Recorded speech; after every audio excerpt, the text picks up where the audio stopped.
Assalamualaikum warahmatullahi wabarakatuh. Shalom. Om Swastiastu. Namo Buddhaya. Salam kebajikan. Halo teman-teman semua.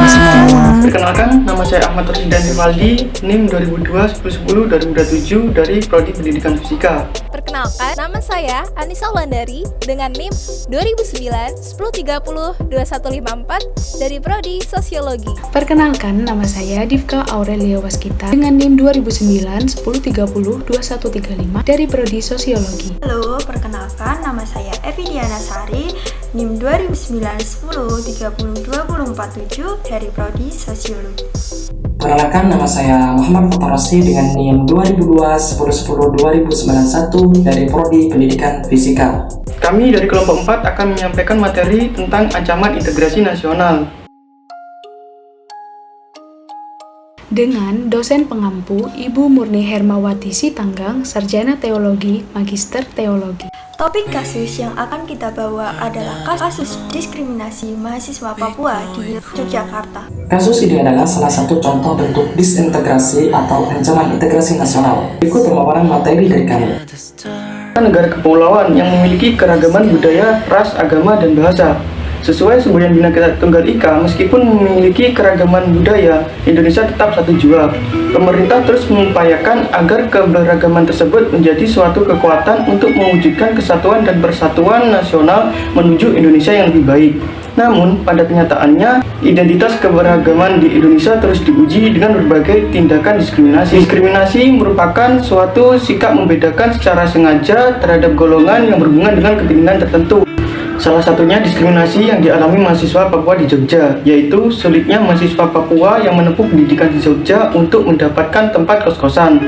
Hal tersebut diakibatkan oleh pemilik kos-kosan yang tidak mau menerima orang-orang dari golongan tertentu. Diskriminasi ini dialami oleh seorang mahasiswa Papua yang bernama Benedictus Patubun. Usahanya mencari kos-kosan, dia memperoleh tindakan diskriminasi dari orang-orang yang memiliki kos-kosan, mana mereka tidak mau menerima kalau kos-kosannya disewa oleh mahasiswa Papua dengan alasan karena sebelumnya kos-kosannya dibuat mabuk-mabukan dan telat membayar. Padahal tidak semua orang, khususnya mahasiswa Papua, itu seperti apa yang mereka pikirkan. Kasus diskriminasi mahasiswa Papua ini terjadi pada tahun 2016 silam. Namun, apakah diskriminasi ini sudah berakhir? Belum. Sampai saat ini, masih saja terdapat diskriminasi terhadap orang Papua, khususnya di Yogyakarta. Stereotip terhadap orang Papua masih lekat dengan masyarakat Jogja, seperti orang Papua itu sukanya babak-babokan, orangnya malas, dan lain sebagainya. Stereotip ini sebenarnya hanya prasangka belaka. Tidak semua orang Papua seperti apa yang cap mereka dapatkan, karena hal ini tergantung kepada pribadi masing-masing orang. Maka dari itu, tidak bisa disamaratakan semuanya. Lalu, adakah relevansinya dengan masa kini dan masa depan? Ya, pasti ada. Adanya diskriminasi ini adalah faktor dari terciptanya disintegrasi nasional. Mari kita lihat lingkungan sekitar kita.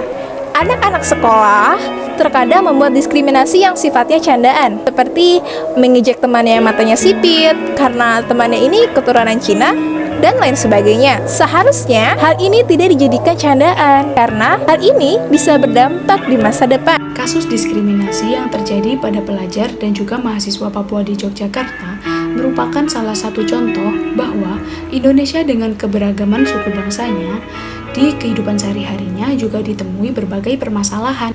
Misalnya terkait pada kaum minoritas, kemudian juga hak asasi manusia, dan SARA. Nah, dalam konteks yang sudah saya sebutkan tadi, bisa kita katakan bahwa hal tersebut menjadi ancaman dari salah satu jenis integrasi nasional itu sendiri, yakni jenis integrasi bangsa. Berikut adalah definisi mengenai integrasi bangsa. Selanjutnya, dari kasus yang kami bahas, ada beberapa penjabaran yang bisa dikaitkan dengan integrasi bangsa itu sendiri, di mana kasus diskriminasi ini menjadi ancaman bagi integrasi bangsa Indonesia. Yang pertama, di sekolah dan perguruan tinggi, para tenaga pendidikan dan juga pelajarnya berasal dari beragam suku yang berbeda, mulai dari Sabang sampai Merauke. Kedua, setiap suku memiliki ciri khasnya masing-masing. Hal ini menjadi identitas tersendiri bagi mereka untuk bisa dikenali oleh orang lain. Yang ketiga, permasalahannya di sini ada semacam stereotip dari orang-orang yang bukan Papua yang menganggap bahwa orang Papua itu memiliki ciri fisik yang berbeda, sehingga dalam kesehariannya orang Papua ini mendapatkan perlakuan yang berbeda dari masyarakat Yogyakarta di sana. Nah, dari ketiga poin yang sudah saya sebutkan tadi, menunjukkan bahwa kasus diskriminasi yang terjadi pada pelajar dan juga mahasiswa Papua di Yogyakarta itu harus dihilangkan, karena hal ini dapat melunturkan rasa persatuan dan kesatuan atau integritas bangsa Indonesia. Keberagaman suku bangsa di Indonesia sudah selayaknya harus kita pertahankan. Faktor penyebab adanya disintegrasi mahasiswa Papua di wilayah istimewa Yogyakarta tidak sesuai dengan ideologi nasional bangsa Indonesia, yaitu Pancasila dan semboyan Bhinneka Tunggal Ika.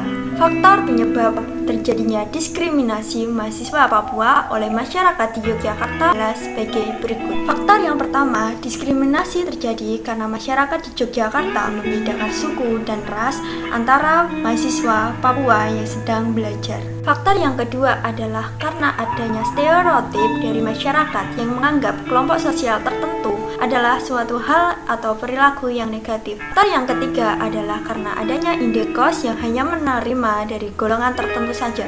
Padahal di dalam indekos tersebut tertuliskan bahwa menerima kos, tetapi saat mahasiswa di Papua mengunjungi indekos tersebut ditolak. Diskriminasi tersebut terjadi karena kurangnya toleransi terhadap golongan mana saja. Bagaimana sikap kita agar kita itu bisa menjadi seseorang anti diskriminasi? Pertama, menghormati dan menghargai setiap perbedaan yang ada. Yang kedua, menyadari jika setiap manusia memiliki hak asasi manusia masing-masing. Ketiga, mempelajari kebudayaan dan bahasa daerah lainnya. Yang keempat, membiasakan diri untuk tidak mudah mengejek, menghina, atau membenci orang lain hanya karena mereka itu berbeda suku, agama, atau ras kan. Yang kelima, menumbuhkan semangat dan jiwa nasionalisme. Sekian pemaparan materi dari kami. Matur suwun. Hatur nuhun. Matur suksma. Kalangkong. Terima kasih.